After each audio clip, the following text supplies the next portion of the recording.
ምን መስፈርቶች አሉት? ማወቅ ያለባችሁ ነገሮች አሉ።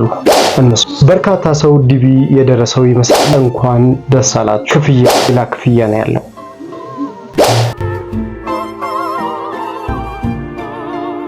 ሰላም እንዴት ናችሁ? ኢትዮ ትራቭሎች ነን። ከቪዛ ኢሚግሬሽን፣ ፓስፖርት፣ ዓለም አቀፍና ሀገር ውስጥ በረራዎች ጋር በተገናኘ የተለያዩ መረጃዎችን ወደ እናንተ አደርሰናል።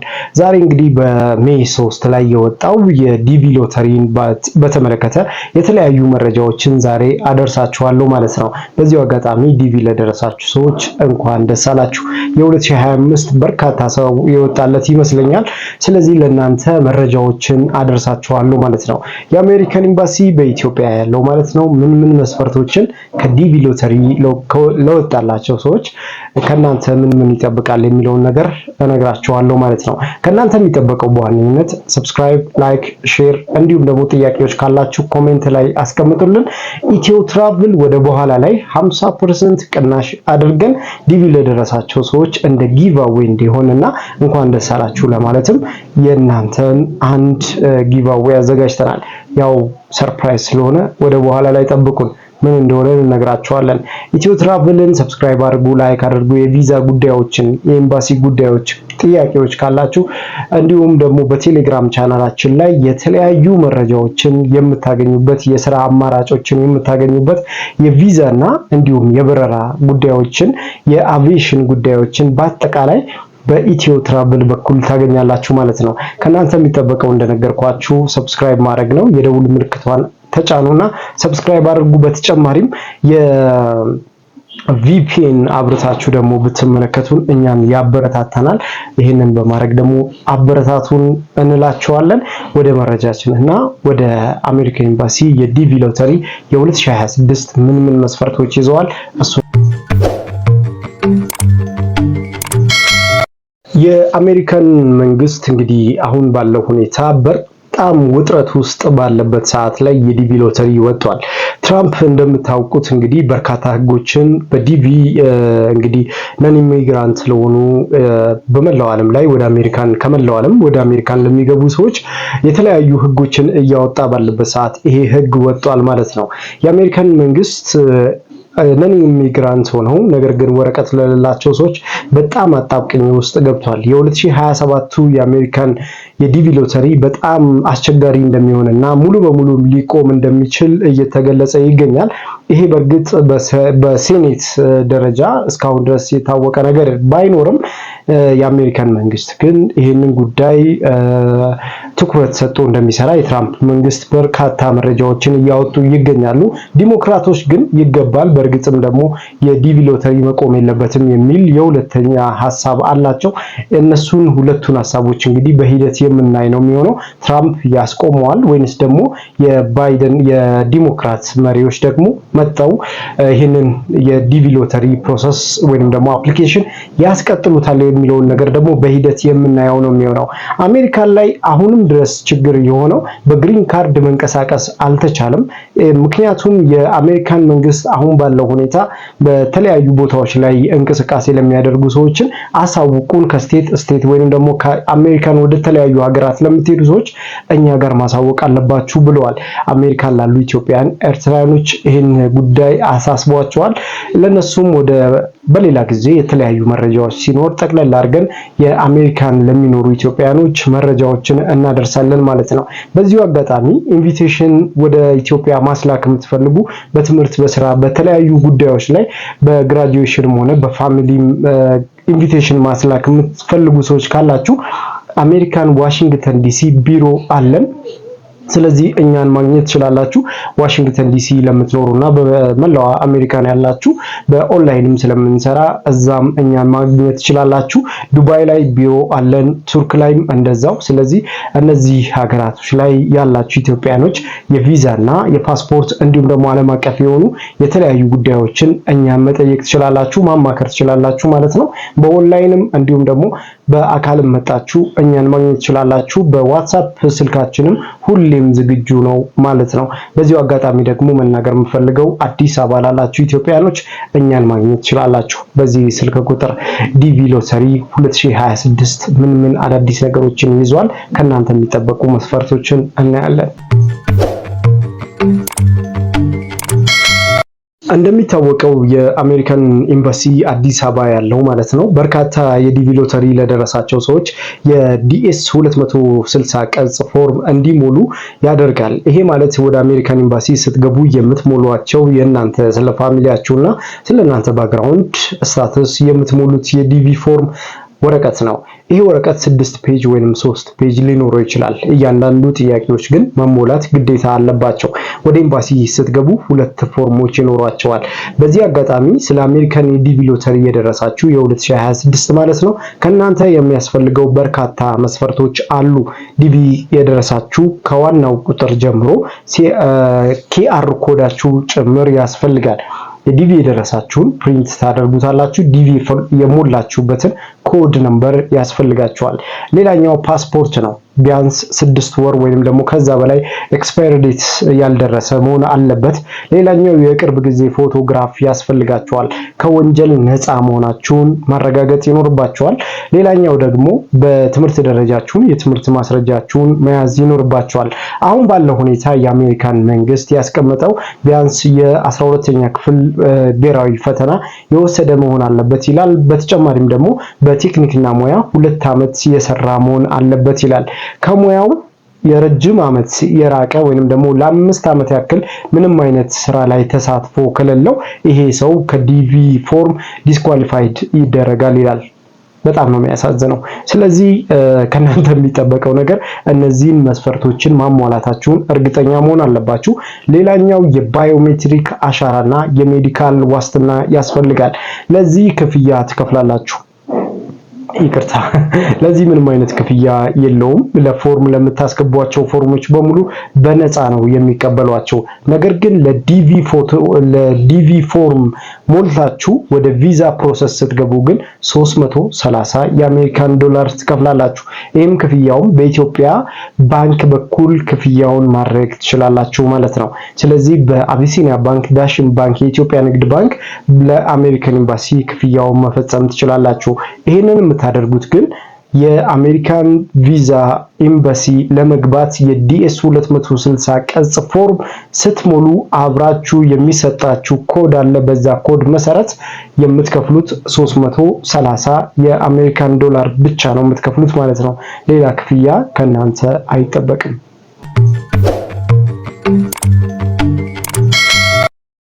መጀመሪያ ላይ ጠቅስላችሁ እንደነበረው የአሜሪካን ኤምባሲ ከሚያስቀምጣቸው የፎርም ሂደቶች መካከል ዲኤስ 260 ቅጽ ለአሜሪካን ኤምባሲ ፎርም የምትሞሉበት ነው። ይሄ ማለት እንግዲህ ዲቪ ከደረሳችሁ ፎርም ከሞላችሁበት ሌላ ወደ ኤምባሲው የምትገቡበትን ፎርም መሙላት ይጠበቅባቸዋል ማለት ነው።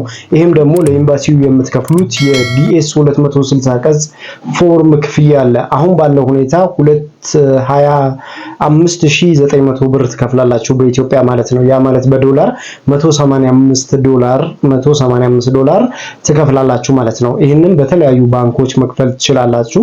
በተጨማሪም ግን የምታስገቧቸውን ፎርሞች ለምሳሌ ስለናንተ ስታተስ ያሉትን ዶክመንቶች በሙሉ ለነዛ አትከፍሉም። ነገር ግን የክፍያችሁ አንደኛው ፋይናል የሚሆነው የቪዛ ክፍያችሁ ነው። ቅድም ላይ እንደጠቀስኩት 330 የአሜሪካን ዶላር ትከፍላላችሁ ማለት ነው። በተጨማሪም ደግሞ ስለናንተ ፋሚሊ ስታተስ የምትሞሉበት ፎርም አለ። ይሄም ከዲቪ ሎተሪ ላይ ከሞላችሁት ጋር ተመሳሳይና ተቀራራቢ መሆን ይኖርበታል ማለት ነው። ለምሳሌ ፋሚሊ ያላችሁ ሰዎች ደግሞ ፋሚሊ ሜምበርሺፓችሁን ስትጠቅሱ ልጆቻችሁ ከ21 ዓመት በላይ ከሆኑ ግዴታ በራሳቸው የፓስፖርት ነምበር ነው የሚሞሉት ማለት ነው። ስለዚህ እድሜያቸው ከ21 ዓመት በላይ ለሆኑ ሰዎች ጥንቃቄ ማድረግ አለባቸው የቤተሰብ አባል ሲሆኑ ማለት ነው። በዲቪ ሎተሪ ላይ እነዚህ መስፈርቶችን ማወቅ ይጠበቅባቸዋል ማለት ነው። ሌላኛው ቅድም ላይ እንደጠቀስኩት ለብዙ ሰዎች በተለያዩ ምክንያቶች ግርታ ይፈጥራል። የወንጀል ነፃ መሆናችሁን የሚያረጋግጥ ዶክመንት ያስፈልጋቸዋል ወይም ደብዳቤ ያስፈልጋቸዋል ስንል አንዳንድ ሰዎች ከሚኖሩበት ክፍለ ከተማ ያጽፉና ይመጣሉ። ትክክል ነው፣ ከፖሊስ ጣቢያ ነው የሚጻፈው። ስለዚህ ከፖሊስ ጣቢያ ስታጽፉ ያንን ትራንስሌት ማስደረግ በእንግሊዘኛ አታች አድርጋችሁ ከዶክመንታችሁ ጋር አብራችሁ ማስገባት እንዳትረሱ ማለት ነው። በኢንተርቪው ሰዓት የምትጠየቋቸው በርካታ ጥያቄዎች አሉ።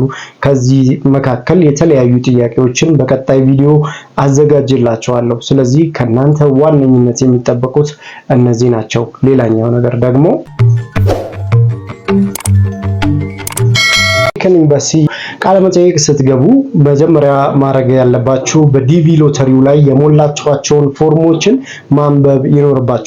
ያ ማለት እዛ ላይ ካለው 50% ጥያቄዎቹ ከዛ ነው የሚመጡት ማለት ነው። ስለዚህ ብዙ መደናገር የለባችሁም። በምትችሉት ቋንቋ በትግረኛም በአፋን ኦሮሞም በምትችሉት በኢትዮጵያዊ በሆነ ቋንቋ ትጠየቃላችሁ። በአማርኛም ጭምር መናገር ትችላላችሁ። ግዴታ እንግሊዘኛ ተናገሩ የሚላችሁ ሰው ስለሌለ በምትችሉት ቋንቋ ለኦፊሰሩ ማስረዳት ይኖርባችኋል ማለት ነው። ስለዚህ የምትጠየቋቸውን ጥያቄዎችን አንድ ባንድ መመለስ ይኖርባችኋል። መደናገር የለባችሁም። ተረጋግታችሁ ልክ እንደምትችሉ የምታውቁትን ነገር ስለ ቤተሰቦቻችሁ ስለ ራሳችሁ ማብራራት ይጠበቅባችኋል። ለጥንቃቄ ያክል ደግሞ አንድ ልጨምርላችሁ። ይህም ምንድነው? ሐሰተኛ የሆነ የትምህርት ማስረጃ ማቅረብ የለባችሁም። ይሄ ማለት ከዲቪ ሎተሪ መቼም ቢሆን እንዳትገቡ የካናዳ ዲቪ ሎተሪ እንዳትሞሉ ያደርጋችኋል ሲስተሙ። ስለዚህ ሐሰተኛ የትምህርት ማስረጃ፣ ሐሰተኛ የፓስፖርት፣ ሐሰተኛ የልደት ሰርቲፊኬት ፓስፖርታችሁ ላይ ከሌለ ውጪ እናንተ ማምጣት የለባችሁ ማለት ነው። ስለዚህ ጊዜ ቢወስድባችሁ ይሻላል ትክክለኛውን ዶክመንት በማዘጋጀት ራሳችሁን እዛ ላይ ማዘጋጀት ይኖርባችኋል ማለት ነው። ትክክል ያልሆነ ዶክመንቶችን በማቅረብ ይህንን እድል ማጣት የለባችሁም። አንዳንድ ሰዎች ለገንዘብ ብለው እንደዚህ አይነት ሐሰተኛ የሆኑ ዶክመንቶችን ከሚያዘጋጁ ወይም እናዘጋጅላችሁ ከሚሉ ሰዎች ራሳችሁን መጠበቅ ይኖርባችኋል ማለት ነው። ሌላኛው ነገር ደግሞ የልደት ሰርቲፊኬታችሁንም ልክ እንደዛው ማዘጋጀት ይኖርባችኋል። ሜዲካል ላይ በጣም ጥንቃቄ ማድረግ ይኖርባችኋል። የሜዲካል ወረቀቶቻችሁን ማስተካከል ይኖርባችኋል። የአሜሪካን ኤምባሲ ካስቀመጠላችሁ የሜዲካል ከምትወስዱባቸው ውጪ ሌላ ቦታ ላይ ሄዳችሁ ሜዲካል መስጠት መቀበል አትችሉም። ስለዚህ ራሳቸው ናቸው የት ሄዳችሁ ሜዲካል እንደምትሰጡ የሚያዘጋጇችሁ ማለት ነው። ስለዚህ ራሳቸው የሚነግሯችሁን ፕሮግረስ ተከትላችሁ መሄድ ይጠበቅባችኋል ማለት ነው። ከዛ ውጪ ያለውን የአሜሪካን ኤምባሲ ስለማይቀበላችሁ በሐሰተኝነትም ደግሞ ዲስኳሊፋይድ ስለሚያደርጋችሁ ይህንን እንደ ጥንቃቄ መልእክት መላክ እፈልጋለሁ፣ ማድረስ እፈልጋለሁ ወደ እናንተ ማለት ነው። ስለዚህ ከእናንተ የሚጠበቀው ያው እንደነገርኳችሁ ነው። እነዚህን አገልግሎቶች በእኛ በኩል ማግኘት ስለምትችሉ ፎርሞቻችሁን እኛም ልናስተካክልላችሁ በ50% ቅናሽ አድርገንላችኋል ማለት ነው። ከዛ በፊት ግን የሚቀድመው ሰብስክራይብ አድርጉ፣ ላይክ አድርጉ፣ ሼር አድርጉ። በተለያዩ ሀገራቶች ላይ የቪዛ መረጃዎችን የኤምባሲ መረጃዎችን ከኛ ታገኛላችሁ። ላይክ ሰብስክራይብ በማድረግ አበረታቱን ሁላችሁም። እንግዲህ የዲቪ ሎተሪ አሁን ባለው ሁኔታ በርካታ ሰው የደረሰው ይመስለኛል። ምክንያቱም የዲቪ ሎተሪ በፍጥነትና ብዙ ሰው ራንደምሊ የወጣለት ይመስለኛል። በርካታ ሰውም ቴክስት ሲያደርግልን ነበር ቢሮ መጥቶ እየተመዘገበ እንዳለና የዲቪ ሎተሪ ፎርሞቹም ስናይ አብዛኛው የወጣለት ይመስለኛል። ለማንኛውም ግን እናንተ ሊወጣላችሁ ሰዎች እንኳን ደስ አላችሁ። ያልወጣላችሁ ደግሞ በቀጣይ የ2027ቱን መጠበቅ ይጠበቅባቸዋል ማለት ነው። ስለዚህ ይሄንን ይመስላል የአሜሪካን የዲቪ ሎተሪ ፎርም አሞላልና እንዲሁም ደግሞ ከናንተ የሚያስፈልጉ መስፈርቶችን እነዚህ ይመስላሉ። ቀጣይ እንዳደርስላችሁ ሰብስክራይብ አድርጉ፣ ላይክ አድርጉና የደውል ምልክቷን ተጫኑ። ኢትዮጵያ ውስጥ ያላችሁ ደግሞ ቪፒኤን እያበራችሁ ብትመለከቱን እኛን ያበረታተናል ብለን እናስባለን። ስለዚህ በቀጣይ የተለያዩ ሀገራት መረጃዎችን እንሰጣችኋለሁ። ሐሳብ ካላችሁ፣ ጥያቄዎች ካላችሁ፣ ይሄን ቀንስ፣ ይሄን ጨምር፣ ይሄን አስተካክልልን የምትሉት ነገሮች ካሉ ዝርግፍ አድርጉት ኮሜንት ሴክሽኑ ላይ፣ ምክንያቱም እናየዋለን። አይተንም ደግሞ ዝም አንልም፣ ለማስተካከል እንሞክራለን ማለት ነው።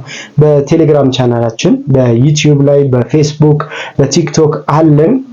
ሁሉንም ዲስክሪፕሽን ላይ ታገኙታላችሁ። እነሱን ጆይን አድርጉ። እኛን ማግኘት በአካል የምትፈልጉ ደግሞ ቦሌ ሚኒሌም አዳራሽ ፊት ለፊት ሁልጊዜ የምናገረው ነው። እዛ መጣችሁ በቀጠሮ ሰዓት መገናኘት እንችላለን ማለት ነው። የተለያዩ የቪዛ መረጃዎችን እናማክራችኋለን።